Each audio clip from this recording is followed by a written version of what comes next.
식탐의 역병.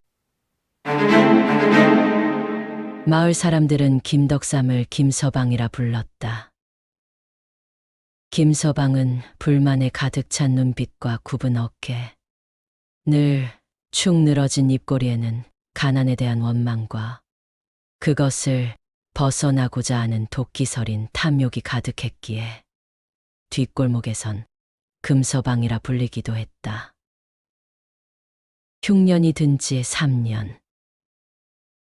마을은 굶주림에 허덕였고 김서방의 창고는 쥐오줌 냄새 외엔 아무것도 없었다. 그날 밤 김서방은 끈적하고 기이한 꿈을 꾸었다. 깊은 진흙 속 용이 되지 못한 채 억겁의 세월을 원한으로 사귄 이무기의 눈알이 그를 노려보았다. 백발의 노인이 그의 귓가에 흙과 비린내를 섞어 속삭였다.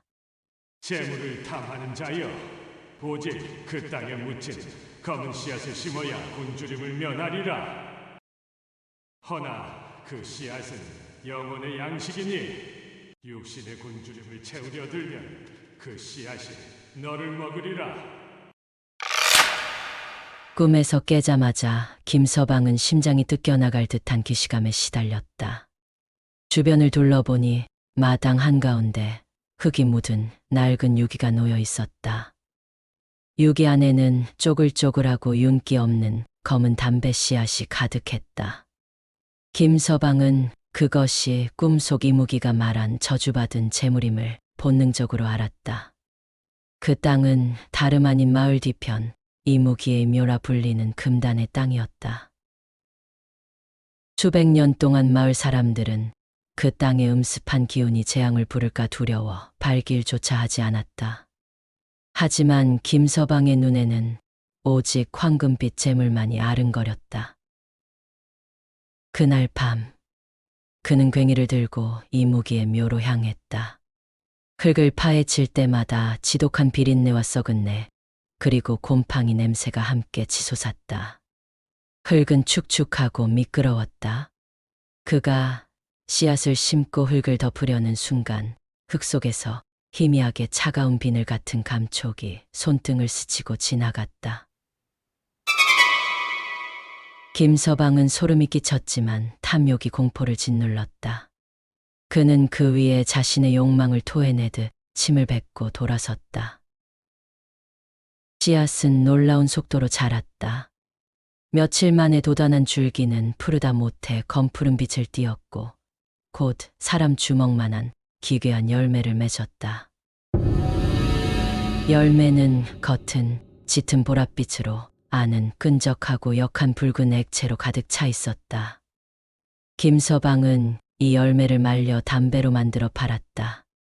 사람들은 그 담배가 단맛이 나면서도 미묘하게 피맛이 난다며 기괴한 중독성을 보였다. 이무기의 묘에서 나온 재물은 무서우리만 치효력이 있었다.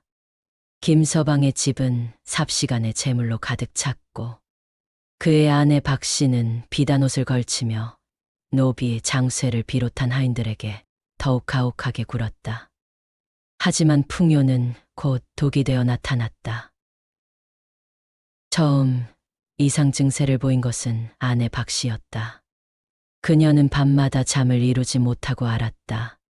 배가 고파. 너무 고파. 그녀는 계속 배가 고프다고 신음했지만 일반적인 음식을 먹으면 구역질하며 토해냈다. 뱃속 깊은 곳에서부터 끓어오르는 채워지지 않는 끔찍한 허기였다. 여보, 난 모르겠소. 뭘 먹어야 하는 건지 모르겠소. 이 뱃속이 나를 찢어발길 것만 같소. 어느 날 아침 김서방은 아내의 방에서 끔찍한 광경을 발견했다. 밤새 박씨가 뜯어먹은 듯한 쥐와 고양이의 잔해가 피와 털이 뒤섞인 채 널브러져 있었다. 박씨의 입가에는 붉은 피가 말라붙어 있었고 눈은 핏줄이 터진 것처럼 섬뜩하게 충혈되어 있었다. 그녀의 눈빛은 이미 음식을 바라보는 것이 아니라 김서방의 살과 피를 꿰뚫어 보는 듯했다. 이후 박 씨는 완전히 변했다. 그녀는 날고기를 뼈째 뜯어먹었고 식욕이 차오르지 않으면 자신의 손톱을 뜯어내 피를 빨았다. 그녀의 등은 굽었고 옷은 찢겨나갔으며 방구석에 웅크린 채 짐승처럼 흐느끼며 으르렁거리는 소리를 냈다. 그즈음 마을에 역병이 돌았다. 사람들은 그것을 식탐증이라 불렀다. 역병은 김서방이 판 저주받은 담배를 피운 자들 혹은 그와 접촉한 자들에게서 시작되었다. 증상은 지독했다. 잠을 잘 수 없을 정도의 극심한 허기. 일반 음식은 구토를 유발하며 오직 뜨거운 피와 날고기만을 갈망했다. 사람들은 병이 깊어지자 이성을 잃고 짐승처럼 네 발로 기어다니기 시작했다. 눈은 붉은 핏빛으로 변했고 턱은 기형적으로 벌어졌으며 입가에서는 검푸른 거품이 흘러나왔다. 그들의 치아는 뾰족해졌는데 마치 진흙 속 이무기의 껍질처럼 검고 단단했다.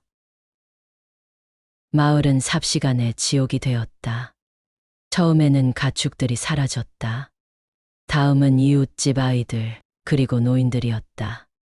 역병에 걸린 자들은 서로를 숨겨주지 않았다. 그들은 이웃을 공격하고 뜯어먹었다. 피 냄새를 맡은 짐승처럼 혹은 땅속에서 깨어난 원한처럼. 김서방은 공포에 질려 아내를 방에 가두고 재물을 지키려 했지만 이미 밖에서는 집단 광기가 절정을 이루고 있었다. 그날 새벽 밖에서 들려온 비명소리가 김서방의 귀를 찢었다. 그는 문틈으로 마을을 살폈다. 달빛 아래서 마을 사람들이 박고랑을 따라 기어다니고 있었다. 그들은 서로의 몸에 달려들어 살점을 뜯어먹고 있었다. 뼈가 부러지는 소리, 질긴 살이 찢어지는 소리, 그리고 짐승처럼 만족스럽게 피를 핥아먹는 끔찍한 소리가 밤하늘을 갈랐다. 가장 끔찍한 것은 그들이 서로를 먹으면서도 쾌감에 찬 웃음소리를 내고 있다는 점이었다.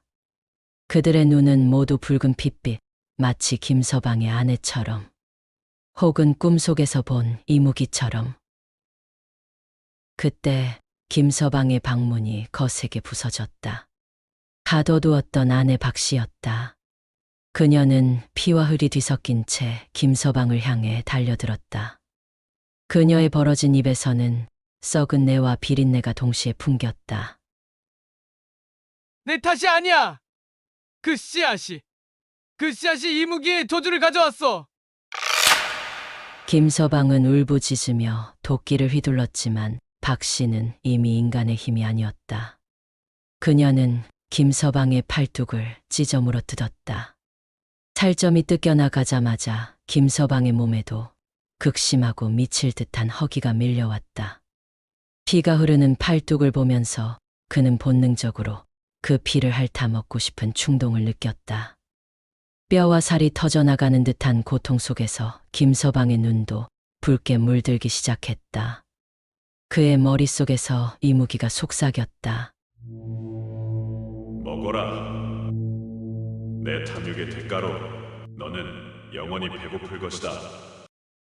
김서방은 고통과 허기에 미쳐 박 씨를 밀쳐냈고 남은 힘으로 도끼를 휘둘러 그녀의 목을 찍었다. 피가 사방에 튀었고 김서방은 쓰러진 아내의 시신을 내려다보았다. 그는 이제 두려움 대신 참을 수 없는 식욕만을 느꼈다. 핏물이 흥건한 박 씨의 시신은 그에게 가장 달콤하고 따뜻한 양식으로 보였다. 그는 이성을 잃고 짐승처럼 아내에게 달려들었다. 닷새 후 관군이 도착했다. 그들은 단 한 명의 생존자도 단 하나의 온전한 시신도 발견하지 못했다. 남은 것은 오직 검푸른 열매를 맺은 밭과 밭고랑에 널린 하얗게 발라낸 뼈 조각들 뿐이었다. 그리고 그 밭 한가운데 완전히 짐승처럼 변해버린 한 산의 김덕삼이 흙을 파헤치고 있었다. 그는 뼈를 씹어먹고 흙 속에 묻힌 검은 씨앗을 찾아내 날 것 그대로 씹어먹었다. 씨앗의 비릿한 맛은 일시적으로 허기를 달래주었지만 곧 더욱 격렬한 고통과 허기를 몰고 왔다. 이제 그는 부자가 아니었다. 그의 유일한 재산은 영원하고 끝없는 굶주림이었다. 관군은 그를 포박하려 했지만 김서방은 짐승의 울음소리를 내며 달려들었다. 결국 김서방은 그 자리에서 처단되었고 그 마을은 식탐골이라 불리며 금단의 땅이 되었다. 하지만 이무기의 저주는 끝나지 않았다.